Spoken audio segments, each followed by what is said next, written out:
Neste último bloco do programa, eu continuo conversando com a professora Ana Maria Lieblich sobre práticas metodológicas possíveis para a educação integral.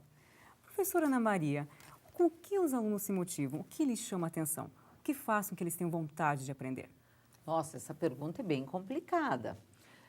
Difícil a gente dizer que na educação integral o aluno vai se motivar diferentemente do que na educação regular. Não, a motivação é algo que vem de dentro. Eu tenho que fazer com que ele tenha vontade. Isso não é algo muito fácil de fazer. Costumo dizer para os meus alunos na universidade que a única saída que eu, dentro da minha prática, nos meus estudos, encontrei é eu estar motivada.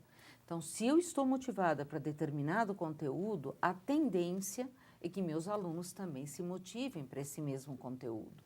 Mas isso não é uma coisa muito fácil. Eu acho que a leitura do que os jovens estão lendo, acompanhar as revistas, acompanhar os blogs, acompanhar o que eles estão produzindo, ambientes que eles vivenciam, ajuda um pouco a entender o universo do jovem, entender o universo dessa criança. E aí sim ele pode pensar em uma linguagem que seja adequada para isso. O que vai motivar esse jovem é despertar a curiosidade, mas como? Segredos e milagres não há. Há algumas tentativas bem-sucedidas e algumas que nem sempre deram certo.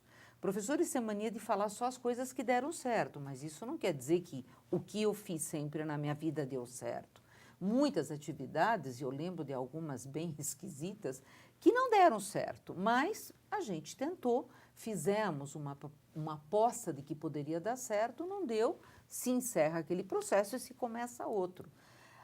Fazer com que o aluno tenha vontade de ir para a escola, que o aluno tenha vontade de vir para a aula, é um pouquinho questão de marketing pessoal, né? Se o professor vende bem o seu peixe, se ele gosta do que faz e ele vende bem esse peixe, talvez os alunos se motivem e tenham vontade. É realmente um trabalho muito árduo, não é uma coisa muito fácil de ser feita. E professores que têm muitos anos de experiência sabem, a mesma aula para uma determinada turma funciona. A mesma aula para uma outra turma não necessariamente vai funcionar. De uma maneira geral, o que é diferente chama atenção. Então, sair com os alunos, fazer a visita a um parque, ou sair em um hospital, ou então fazer uma atividade no cinema, por que ele tem que ver o filme dentro da escola? Ele pode ver esse filme num horário ampliado, fora do período escolar regular, no cinema, com direito a pipoca, inclusive. Agora, para isso acontecer, eu tenho toda uma série de questões a serem analisadas. Como eu vou levar os alunos no cinema, quem vai pagar esse ingresso, quem vai levar a pipoca, como é que eu volto para casa. Os alunos têm que se comprometer a terem uma conduta adequada no cinema. É possível. Se isso vai dar certo, cada professor vai experimentar. Então, professora, sair de sala de aula, ter aulas de campo e outras atividades diferenciadas em espaços diferenciados auxilia o trabalho docente. Com certeza, com certeza. Porque fora do espaço escolar, aquilo não fica numa caixinha, aquilo não fica restrito a 4 paredes. Eu fico muito triste, às vezes você vai comprar algum produto numa loja, no supermercado, e você vê uma criança que sabe fazer conta, que sabe determinar, por exemplo, a área da sala para comprar um tapete e não associa essas coisas. Então, ela não percebe que o que ela estudou deveria ajudar ela, ajudar o pai a comprar um tapete ou comprar um material para pavimentar um piso. Mas ela não faz essa associação. Então, se o professor permitir isso e possibilitar isso em sala de aula, talvez esse aluno vá muito para frente. Eu sei que a minha fala ela está muito voltada para o talvez, no sentido de que é possível que aconteça, mas certezas não há em nenhuma área da educação. O que funciona para um não pode necessariamente ou não deve necessariamente funcionar para outros. Há algumas situações onde nós temos bons resultados. Sabemos hoje que uma escola que tem um IDEB alto é porque tem uma biblioteca dentro da escola e é utilizada pelos professores. Agora, isso é regra? Não, não é uma regra generalizada, mas é uma regra possível de ser seguida. Então, a tua escola tem livros? Vá na biblioteca, escolha os livros que você quer que os alunos pesquisem, peça ajuda para a bibliotecária e aí carregue os alunos para lá. Deixe que eles se batam um pouco. Eles nunca começam por um livro de referência, uma obra de referência. Eles começam pela internet, achando que vai resolver tudo.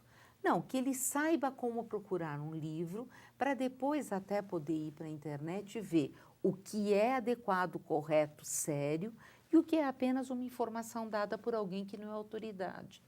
Todas essas questões, elas estão atrás, sustentadas por valores, estão sustentadas por crenças pessoais. Isso a escola tem a obrigação de ampliar o que é dado pela família. A escola em si não educa, ela tem a função de instruir, mas essa instrução ela tem que estar associada a auxiliar a família a educar os seus filhos. Não é uma tarefa fácil, talvez hoje estejamos vivendo um momento muito difícil na educação, também porque se delegou para o Estado a responsabilidade da educação, quando sempre, a vida toda, essa responsabilidade era da família.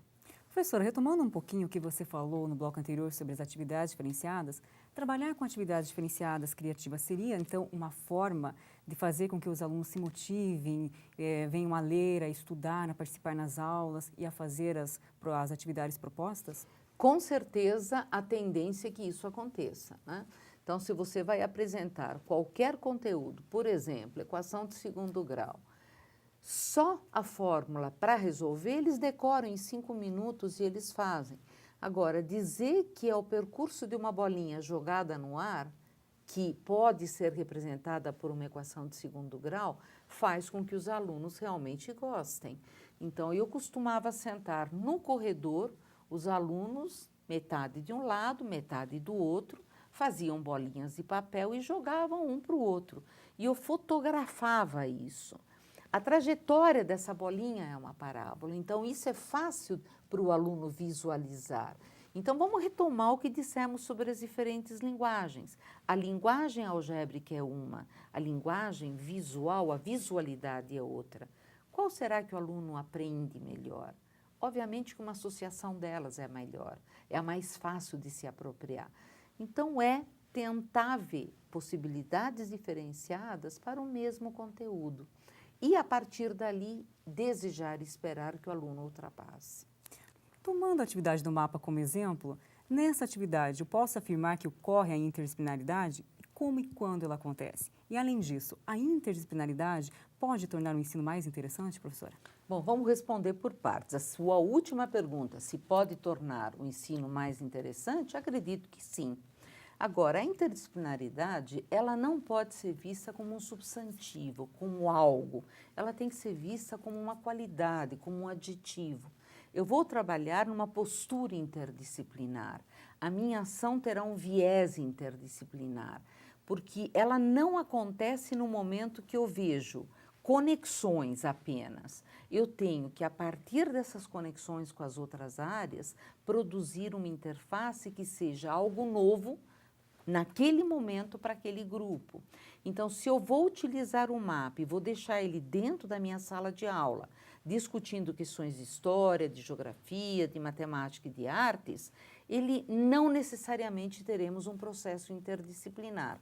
No momento que esse processo se amplia, ele cria interfaces que podem ser expostas em murais, que podem ser levadas para outros colegas, nas tais feiras de ciências, por exemplo, aí sim, a postura interdisciplinar de sala de aula foi levada para esse outro momento, para outros grupos. E aí essa postura gera, sim, um processo interdisciplinar.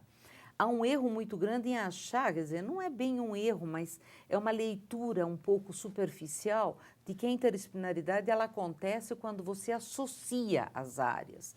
Isso é uma primeira parte. A segunda parte que se torna o processo efetivo. Então, a partir dessas conexões, eu poder criar uma interface entre essas áreas que seja algo novo. E aí vem a questão, é difícil? É muito difícil conseguir fazer isso, porque o conteúdo escolar, ele está naquela gavetinha do livro didático. E aí, se eu me limito a trabalhar aquilo, está todo mundo feliz. O ideal é que eu consiga ultrapassar, que eu consiga fazer com que meus alunos queiram mais sobre aquele determinado conteúdo. e são tentativas. Tentativa e erro, uma hora chegamos em algum lugar. E para finalizar, professora Ana Maria, com essas novas formas metodológicas e atividades diferenciadas, como deve ser a ação docente nesse processo? A ação docente deve ser algo que venha desde a sua formação. Quer dizer, óbvio que uma família que tem uma vida cultural muito grande, que conhece diferentes situações, auxilia nesse processo.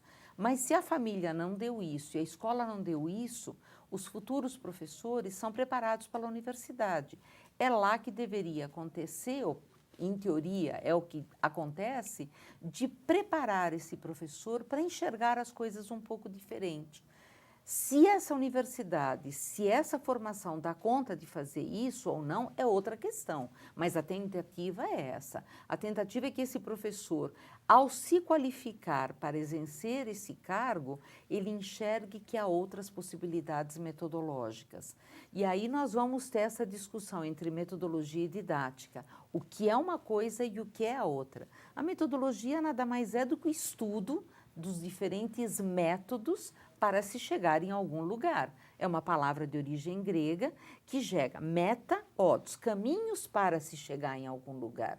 A escolha do método mais adequado para aquela turma, para aquele professor, para aquela situação, é a didática.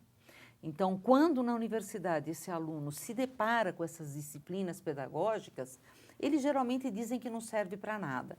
No momento que eles percebem aonde isso vai ajudar, aí sim a coisa vira de figura e se torna interessante, tanto para o professor quanto para os alunos. Ok, professora Ana Maria, muito obrigada pela sua presença, foi um prazer tê-la conosco. Muito obrigada pela oportunidade de falar de algo realmente eu sou apaixonada.